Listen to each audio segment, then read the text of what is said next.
Okay, നല്ല സ്ഥലം, നല്ല തണുപ്പുള്ള സ്ഥലം, നല്ല ഏരിയ ആണ്. ഈ പോലെയാണോ ഈ സ്ഥലം അല്ലേ? എത്ര കുറേ വീടുണ്ടോ? കുറേ ഉണ്ട്. ഏകദേശം കടയും കാര്യങ്ങളൊക്കെ ഉണ്ടോ? ഉമ്മ അല്ലേ? ഞാൻ ഉപ്പാനെ പറഞ്ഞു കൊടുക്കുന്നുണ്ട്. ഉപ്പാനെ വർക്കിൽ ഐ ലവ് യു എന്ന്, ഉമ്മാനെ മാത്രം ഐ ലവ് യു. ഉപ്പാനെ നല്ല പോയി എടുത്ത് ചോട്ട എന്തോ തട്ടിപ്പുണ്ട്, എന്തോ ഉപ്പാനെ പറ്റിക്കേണ്ട പരിപാടിയാണ്. അതന്നെ, ഉപ്പാനെന്തോ പറ്റിക്കേണ്ട പരിപാടിയാണ്. ലക്ഷദ്വീപിലെ കുറേ കാഴ്ചകളുമായിട്ട് ഇതാ നൂർജഹാൻ ഹാരിസ് നിങ്ങൾക്ക് വ്ളോഗ് ചെയ്യുന്നതായിരിക്കും. കൂടുതൽ വിവരമായിട്ട് ഞാൻ നൂർജഹാനിലേക്ക് പോവുകയാണ്. യെസ് മാഡം, പറയൂ, എന്താണ് ലക്ഷദ്വീപിനെ കുറിച്ച് നിങ്ങളുടെ അഭിപ്രായം?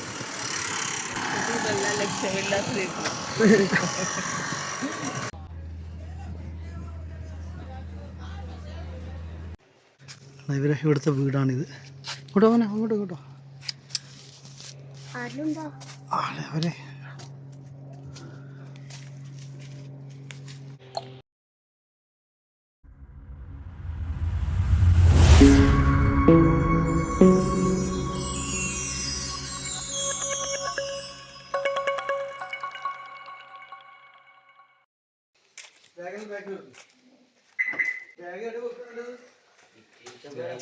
ഹാരിസ് ഓണറ്റിലെ പുതിയ വീഡിയോയുമായി ഞാൻ ഹാരിസ് അബ്ദുള്ള.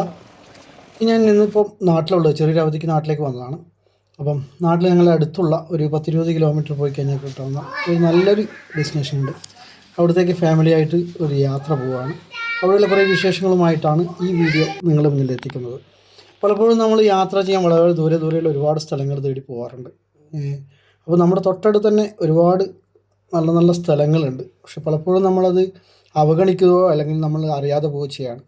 അപ്പം അത്ര ഒരു സ്ഥലങ്ങളിലേക്കുള്ള ഒരു യാത്ര ആണ് ഈ ഞങ്ങളിപ്പം ചെയ്തുകൊണ്ടിരിക്കുന്നത്. അപ്പം കൂടെയുള്ളത് മകനാണ്.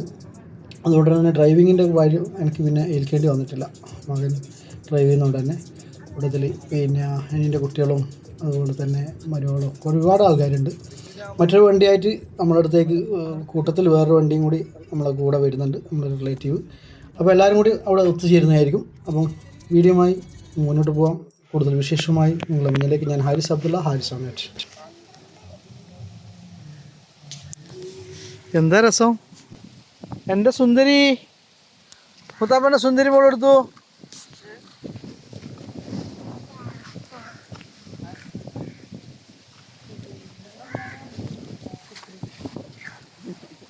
എൻ്റെ മോനാണ് ഉള്ള മുടിയാണെങ്കിൽ കൂടി അവൻ ഇന്ന് സുന്ദരനാവും കേട്ടോ.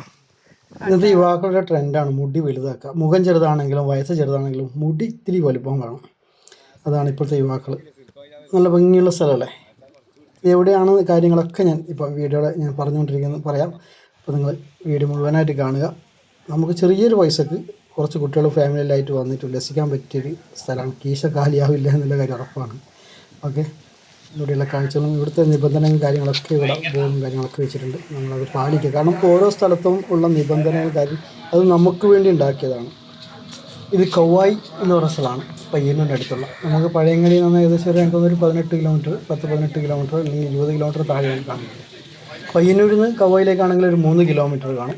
ഈ ഒരു സ്ഥലം മനോഹരമായ സ്ഥലമാണ്. ചിലപ്പോൾ നമ്മൾ എവിടെ എത്തിക്കഴിഞ്ഞാൽ ഇവിടെ നമ്മൾ ലക്ഷദ്വീപിലെത്തിയ പോലെയൊക്കെ നമുക്ക് ഫീൽ ചെയ്യുന്ന ഒരു നല്ല മനോഹരമായ തെങ്ങുകൂട്ടങ്ങളൊക്കെയുള്ള ഒരു സ്ഥലം തന്നെയാണ്. പയ്യന്നൂർ കൗവായിലാണ് ഇപ്പോൾ നമ്മളുള്ളത്. ഇവിടെ നിന്ന് ബോട്ട് സർവീസ് ഉണ്ട്, സർക്കാരിൻ്റെ ഒരു ബോട്ട് വരുന്നുണ്ട്. അതുകൂടാതെ തന്നെ സ്പീഡ് ബോട്ടും ഉണ്ട്. സ്പീഡ് ബോട്ടിന് 6 പേർക്ക് 7 പേർക്കായിട്ട് പോകാൻ പറ്റും. അതിൽ 300-400 ദിർഹംസ് രൂപയായിട്ട് വരുന്നുണ്ട്. അപ്പം സാധാ സർക്കാർ ബോട്ട് മണിക്കൂറിൽ വെച്ചിട്ടുണ്ട്. അവിടെ അടുത്തൊരു ദ്വീപുണ്ട്, ആ ദ്വീപിലേക്കും പോകുന്നുണ്ട്. അതുകൂടാതെ വേറൊരു സ്ഥലം കൂടി അവർ പോകുന്നുണ്ട്. ദ്വീപിലേക്കാണെങ്കിൽ 10 രൂപ മാത്രമേ പെർ ഹെഡിന് ചിലവാക്കേണ്ടി വരുന്നുള്ളൂ. പിന്നെ മറ്റേ സ്പീഡ് ബോട്ടിന് ആണെങ്കിൽ അപ്പുറത്തൊരു കുറച്ച് സ്ഥലങ്ങളൊക്കെ അവർ കാണിച്ചിട്ട് നമ്മളവിടെ ഇറക്കി വിടും. നമ്മൾ തിരിച്ച് വിളിച്ച് കഴിഞ്ഞാൽ അവർ വന്ന് നമ്മൾ തിരിച്ച് കൊണ്ടുപോകുന്നതായിരിക്കും. അപ്പോൾ അങ്ങനെ ഒരു ഇത് നമുക്ക് ഏത് വേണമെങ്കിലും തിരഞ്ഞെടുക്കാം. നമ്മൾ പിന്നെ അംഗസംഖ്യകൾ കുറേ കൂടുതലുണ്ട്. ഒരു 10-16 പേര് 2-3 ഫാമിലി ആയിട്ടുണ്ട്, കൂടുതൽ ആളുകളുണ്ട്. അപ്പോൾ എന്തായാലും ഒരു 3-4 ബോട്ട് വേണ്ടി വരും. അതുപോലെ എല്ലാവരും ദ്വീപിൽ പോകാനും അവിടെ ഒരു ബീച്ചുണ്ട്, കടലോരമുണ്ട്. അങ്ങോട്ടേക്ക് പോകാനും കുട്ടികളൊക്കെ ആഗ്രഹം പറഞ്ഞപ്പോൾ നമ്മൾ അങ്ങോട്ടേക്ക് സർക്കാർ ബോട്ടിൽ അങ്ങോട്ടേക്ക് പോകാൻ ഉദ്ദേശിക്കുകയാണ്. അപ്പോൾ കുട്ടികൾക്ക് ഇവിടെ ചെറിയൊരു ഗാർഡനും കാര്യങ്ങളൊക്കെ ഉണ്ട്. പിന്നെ ഫോട്ടോ എടുക്കാൻ പറ്റിയ നല്ല കിഡിലും ചാനലും തന്നെയാണ് കേട്ടോ. നമുക്ക് ഫോട്ടോഷൂട്ടിനൊക്കെ ആഗ്രഹിക്കുന്നവർക്ക്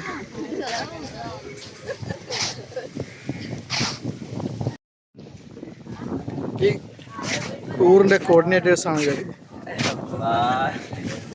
അങ്ങനെ കുറേ ഫോട്ടോഷൂട്ടൊക്കെ ചെയ്യേണ്ടവരൊക്കെ ചെയ്തു. അപ്പോഴേക്കും നമ്മുടെ ബോട്ട് വന്നിട്ടുണ്ട്. ബോട്ടിലേക്ക് എല്ലാവരും കൂടി കയറുകയാണ്. കുട്ടികൾക്കൊക്കെ എപ്പോഴും നമ്മൾ കരമാർഗ്ഗമല്ലേ പോകുന്നത്. ഇന്നൊരു വെള്ളത്തിലൂടെ ഒരു യാത്ര, ജലഗതാഗതം ഉപയോഗിച്ചുകൊണ്ടുള്ളൊരു യാത്ര ഒരു പ്രത്യേക ഒരു ഫീലിംഗ് ആയിരിക്കും എല്ലാവർക്കും എന്ന് വിചാരിക്കുന്നു. പക്ഷെ നമ്മുടെ നാട്ടിൽ ഇത് വളരെ കുറവാണ്. പലപ്പോഴും നമ്മൾ ആലപ്പുഴ അങ്ങോട്ടേക്കൊക്കെ പോകേണ്ടി വരുന്നുണ്ട്. നമുക്ക് ഇവിടെയൊക്കെ യാത്രക്കൊക്കെ ഇത്തരം ബോട്ട് സർവീസും കാര്യങ്ങളൊക്കെ ഉപയോഗപ്പെടുത്താവുന്ന ഒരുപാട് സാഹചര്യങ്ങൾ നമ്മുടെ നാട്ടിലുണ്ട്. പ്രത്യേകിച്ച് പഴയങ്ങാടി പുഴയും അത് കുപ്പം പുഴയൊക്കെ ചേർന്നുകൊണ്ടുള്ള പണ്ടുണ്ടായിരുന്നു പറശ്ശിനിക്കടവിലേക്കൊക്കെ. പക്ഷേ അത് പിന്നീട് അത് ഇപ്പം നിർത്തിയിട്ടാണ് കാണുന്നത്. അതൊക്കെ ഉണ്ടെങ്കിൽ ഇതുപോലെ എന്താ പറയുക, യാത്രക്കാർക്കും സൗകര്യമാവും, മാത്രമല്ല ഒരു വിനോദ സഞ്ചാരികൾക്കൊക്കെ കുറച്ച് ആകർഷണമാവുകയും ചെയ്യും. അപ്പോൾ തീർച്ചയായിട്ടും അത്തരം വീണ്ടും നമ്മുടെ നാട്ടിലേക്ക് അത്തരം ജലഗതാഗതം വഴിയുള്ളൊരു ടൂറിസമൊക്കെ വരട്ടെ എന്ന് നമുക്ക് ആഗ്രഹിക്കാം. ഇന്ന് ഞായറാഴ്ച ദിവസമാണ്, അതുകൊണ്ട് തന്നെ നല്ല ബോട്ടിൽ നല്ല ആൾക്കാരൊക്കെ ഉണ്ട്, നല്ല സഞ്ചാരികൾ ഇഷ്ടംപോലെ ഉണ്ട്. പിന്നെ ഉച്ചക്കത്തെ വെയിലോ കാര്യങ്ങളോ ചൂടോ ഒന്നും വകവെക്കാതെ ഇരുന്നു എല്ലാവരും. പക്ഷെ വലിയ ചൂടൊന്നും അറിയുന്നില്ല എന്നൊന്നും മറ്റുള്ള വിഷയം. ദ്വീപിലേക്ക് നമ്മുടെ ബോട്ട് അടുപ്പിച്ചു. പക്ഷെ നമ്മുടെ കൂട്ടത്തിൽ ഒരു ഫാമിലി കൂടി വരാമെന്ന് പറഞ്ഞതാണ്. പക്ഷേ അവർക്ക് ഈ ബോട്ട് കിട്ടിയില്ല. അപ്പം അവരടുത്ത ബോട്ട്, ഇനി 1 മണിക്കൂർ കഴിഞ്ഞിട്ടാണ് അടുത്ത ബോട്ട് ഉണ്ടാവുക.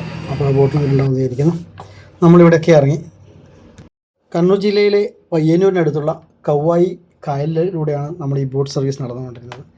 ബോട്ടിലൂടെ നമ്മൾ ഇപ്പുറത്തേക്ക് വന്നു. ഒരു ദ്വീപിലാണ് എത്തിയിട്ടുള്ളത്. കേരളത്തിലെ 3ാമത്തെ വലിയ കായലും വടക്കൻ കേരളത്തിലെ ഏറ്റവും വലിയ കായലുമാണ് ഈ കവ്വായി കായൽ. വിവിധ വലിപ്പത്തിലുള്ള നിരവധി ദ്വീപുകളുള്ള ഒരു സ്ഥലമാണ് ഈ കവ്വായി കായലോട് ചേർന്ന് കിടക്കുന്ന സ്ഥലങ്ങൾ. 16 ചതുരശ്ര കിലോമീറ്ററിൽ കൂടുതൽ വിസ്തൃതിയുള്ള വലിയൊരു പറമ്പ് പോലെയുള്ള സ്ഥലമാണ്. അങ്ങനെ നമ്മളിവിടെ ഇറങ്ങിയ ശേഷം ബോട്ട് കുറച്ച് ആളുകളുമായിട്ട് ബോട്ട് മുന്നോട്ട് പോയിക്കൊണ്ടിരിക്കുന്നത്. വേറെ ഒരു സ്ഥലം കൂടിയുണ്ട്. ആ സ്ഥലത്തിന് എന്തോ പേര് കണ്ടക്ടർ പറഞ്ഞിട്ടുണ്ടായിരുന്നു, ഞാൻ മറന്നുപോയി. അപ്പം അവരുമായിട്ട് അങ്ങോട്ടേക്ക് പോയിക്കൊണ്ടിരിക്കുകയാണ്. ഞാൻ പറയല്ല, ഈ കായൽ വടക്കൻ കേരളത്തിലെ ഏറ്റവും വലിയ കായലാണ്. പ്രാദേശികമായി കവ്വായി കായൽ അല്ലെങ്കിൽ കവ്വായിയുടെ കായൽ എന്നൊക്കെയാണ് ഇതിനെ പറയപ്പെടുന്നത്. ഈ വടക്കൻ കേരളത്തിലെ അത്ര വലിയ അറിയപ്പെടാത്ത ഈ തടാകം കവ്വായി നദിയും അതിൻ്റെ പോഷക നദികളായ കാങ്കോല്, വണ്ണാത്തിച്ചാല്, കുപ്പിത്തോട്, കുനിയൻ എന്നിവയാൽ ജലസമൃദ്ധമാണ്. അങ്ങനെ നമ്മളിപ്പോൾ ഉള്ളത് ലക്ഷദ്വീപിലാണ്. ലക്ഷദ്വീപിലെ കുറേ കാഴ്ചകളുമായിട്ട് ഇതാ നൂർജഹാൻ ഹാരിസ് ബോട്ട് കടന്ന് വന്നിട്ടുള്ള ഈ സ്ഥലത്തുള്ള ഒരു വീടാണിത്. ഇതാണ് ഇവരെ വീട്. ഇവിടുത്തെ വീടാണിത്. അങ്ങോട്ട് കേട്ടോ അവരെ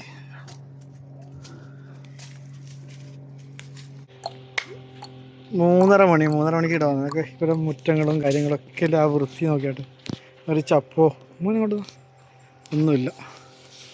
വീടിൻ്റെ മുറ്റം ഭയങ്കര നല്ല വൃത്തിയായിട്ട് അല്ലേ, വീടൊക്കെ പരിസരമൊക്കെ എന്തൊരു വൃത്തിയാന്ന് നോക്കിയട്ടെ.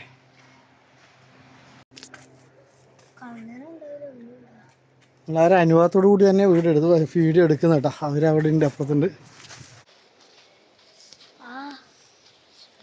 ഇങ്ങനെയും ആളുകൾ താമസിക്കുന്നു. നമ്മളെപ്പോഴും വലിയ വലിയ കൊട്ടാരങ്ങൾ മാത്രം ശ്രദ്ധിക്കുന്നു. എന്നാൽ നമ്മുടെ ഇടയിൽ തന്നെ ഇങ്ങനെയും ജീവിക്കുന്ന ആളുകളൊക്കെ ഉണ്ട്. അത് നമ്മളൊന്ന് പുറത്തിറങ്ങിക്കഴിഞ്ഞാൽ മാത്രമേ ഇതൊക്കെ നമുക്ക് കാണാൻ പറ്റുള്ളൂ. അപ്പുറത്ത് വന്നത് കണ്ണൂർ ജില്ല. ബോട്ട് കടന്ന് ഇപ്പോൾ എത്തുമ്പോഴേക്ക് കാസർഗോഡ്. ഇത് കാസർഗോഡ് ജില്ലയിൽ പോയിട്ട് ആ തൃക്കരിപ്പൂർ കാസർഗോഡ് ജില്ലയിൽ. ആ, ഏതാ പഞ്ചായത്ത്? വലിയപറമ്പ് പഞ്ചായത്ത്. നിങ്ങളെന്ത് ചെയ്യുന്നത്? തൊഴിലുറപ്പിന് പോകുന്നുണ്ട്. ഓക്കെ. കുറേ വീടുണ്ടോ ഈ ഒരു ദ്വീപ് പോലെയാണോ ഈ സ്ഥലം അല്ലേ? എത്ര കുറേ വീടുണ്ടോ? കുറേ ഉണ്ട്. ഏകദേശം കടയും കാര്യങ്ങളൊക്കെ ഉണ്ടോ? നമ്മൾ നേരത്തെ ബോട്ട് കയറിയ സ്ഥലം ഇതാണ്. അവിടെ നിന്ന് ഈ ഇപ്പുറത്തേക്ക് വന്നു. എന്ത് രസം, മൊത്തം പൂക്കളിങ്ങനെ.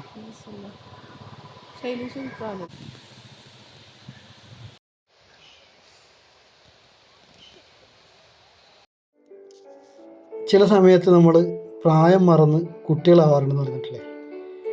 ഇപ്പം ഞാൻ സത്യത്തിലൊരു കുട്ടികളെ പോലെ ഇങ്ങനെ കടൽ തീരത്തുകൂടെ ഉല്ലസിക്കുകയാണ്.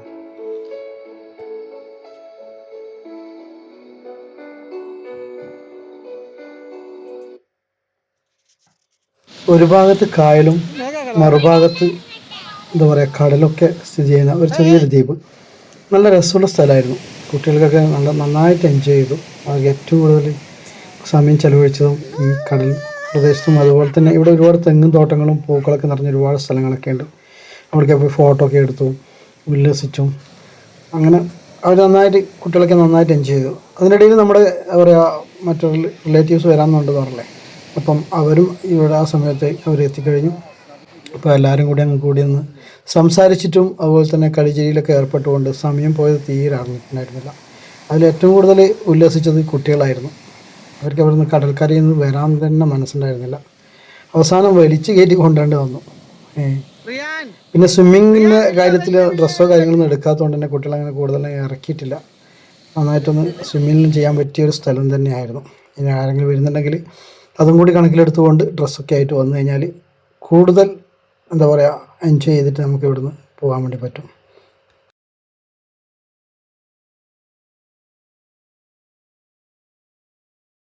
അങ്ങനെ കടൽക്കരയിൽ നിന്ന് പിടിച്ചു കൊണ്ടുവന്നു മക്കളൊക്കെ. അവിടെ നിന്ന് ഏകദേശം സമയമാവും ചെയ്ത് 7 മണി വരെ ബോട്ട് ഉണ്ടാവുമല്ലോ, അതെല്ലാവരും ശ്രദ്ധിക്കേണ്ട കാര്യമാണ്. പിന്നെ 7 മണി ലാസ്റ്റ് ബോട്ട് 7 മണിക്കാണ്. നമുക്ക് ഇവിടെ ഒരു സ്ഥലത്തും വരുമ്പോൾ ആ സ്ഥലവുമായിട്ട് ബന്ധപ്പെട്ടിട്ടുള്ള കുറച്ച് കാര്യങ്ങൾ നമ്മൾ എന്തായാലും അറിഞ്ഞിരിക്കുന്നത് നല്ലതാണ് എന്നതിൽ ഞാൻ പറയും. കവായി കായൽ എന്ന് പറഞ്ഞു കഴിഞ്ഞാൽ പിന്നെ നിരവധി ദ്വീപുകളാൽ ചുറ്റപ്പെട്ടിരുന്ന ഒരു സ്ഥലം തന്നെയാണ്. 16 ചതുരശ്ര കിലോമീറ്റർ കൂടുതൽ ചുറ്റളവിലുള്ള ഒരുപാട് ദ്വീപുകളുണ്ടെന്ന് പറയുന്നത്. പഴയ കാലത്തുള്ള ഈ ബ്രിട്ടീഷ് ഈസ്റ്റ് ഇന്ത്യ കമ്പനിയുടെ കാലത്ത് കവായി ഒരു ഉൾനാടൻ തുറമുഖം, ഒരു പ്രധാന ഭരണ കേന്ദ്രമൊക്കെ ആയിരുന്നു എന്ന് പറയപ്പെടുന്നു. പിന്നെ കവായി ഈ തടാകത്തിൻ്റെ വടക്കൻ ഭാഗം വലിയ പറമ്പ് കായൽ എന്ന പേരിലും അറിയപ്പെടുന്നു. ഈ ദ്വീപിൽ 10,000 പേര് താമസിക്കുന്ന പറയുന്നത്. ദ്വീപിന്റെ പ്രധാന വരുമാന സ്രോതസ് കൃഷിയും മത്സ്യബന്ധനവുമാണ്. വലിയ പറമ്പ് ബീച്ച് എന്ന പേരിലും ഒരു ഒറ്റപ്പെട്ട ബീച്ച് അതിന്റെ പടിഞ്ഞാറ് ഭാഗത്തുള്ള കായലുകൾക്ക് സമാന്തരമായി പ്രവർത്തിക്കുന്നുണ്ട്. പാരിസ്ഥിതികമായിട്ട് കവായിയുടെയും അതിന്റെ പരിസര പ്രദേശങ്ങളുടെയും കായൽ പ്രാധാന്യമുള്ളതായി കണക്കാക്കപ്പെടുന്നുണ്ട്. 37 കിലോമീറ്റർ, അത് 2 വിസ്തീർണമുള്ള ഒരു വടക്കൻ കേരളത്തിലെ ഏറ്റവും വലിയ തണ്ണീർ തടാകം ആവാസ വ്യവസ്ഥയാണ് കവായി കായൽ. കണ്ണൂർ കാസർഗോഡ് ബോർഡർ പങ്കിടുന്ന ഈ കാസർഗോഡ് ജില്ലയിലെ ഈ പ്രധാന വിനോദസഞ്ചാര കേന്ദ്രം വലിയ പറമ്പ് എന്ന പേരിലാണ് അറിയപ്പെടുന്നത്. കൂടാതെ ഒരു പ്രധാന മത്സ്യബന്ധന കേന്ദ്രം കൂടിയാണ്. അങ്ങനെ നമുക്ക് പോകാനുള്ള ബോട്ടൊക്കെ വന്നിട്ടുണ്ട്. അപ്പം ഇതിലേക്ക് തിരിച്ച് നമ്മൾ വീണ്ടും നമ്മുടെ പയ്യന്നൂർ കവായി ഭാഗത്തേക്ക് പോവുകയാണ്. അപ്പോൾ കാസർഗോഡ് നിന്ന് ജലമാർഗം നമ്മുടെ കണ്ണൂരിലേക്ക് ചേക്കാറാൻ വേണ്ടി പോവുകയാണ്.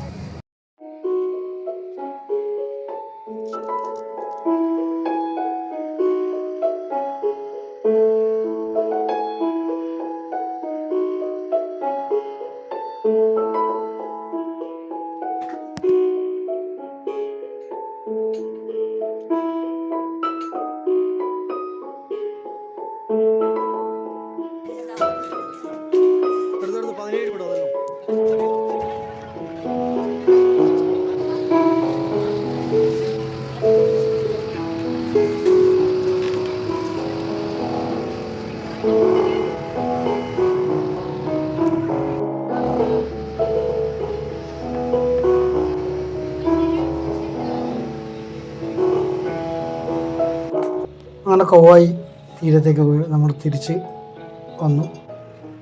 അപ്പം നമ്മളിവിടെ ഇറങ്ങുമ്പോൾ തന്നെ അവിടെ നിറയെ അടുത്ത ദ്വീപിലേക്ക് പോകാനുള്ള ഒരുപാട് ആളുകൾ അവിടെ കൂടി നിൽക്കുന്നുണ്ട്. മറ്റൊരാളാണെങ്കിൽ മറ്റൊരു സ്പീഡ് ബോട്ടിൽ വന്നിട്ട് ഇറങ്ങുന്ന ഒരു കാഴ്ച നമുക്ക് ഇവിടെ നിന്ന് കാണാൻ വേണ്ടി പറ്റും.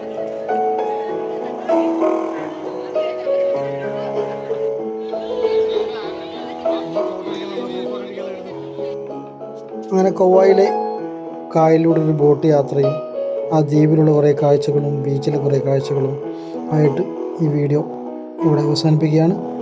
മറ്റൊരു വീഡിയോയുമായി നിങ്ങളുടെ മുന്നിലേക്ക് വരുന്നവരെ ഞാൻ ഹാരിസ് അബ്ദുള്ള, ഹാരിസ് ഓൺ നെറ്റ്.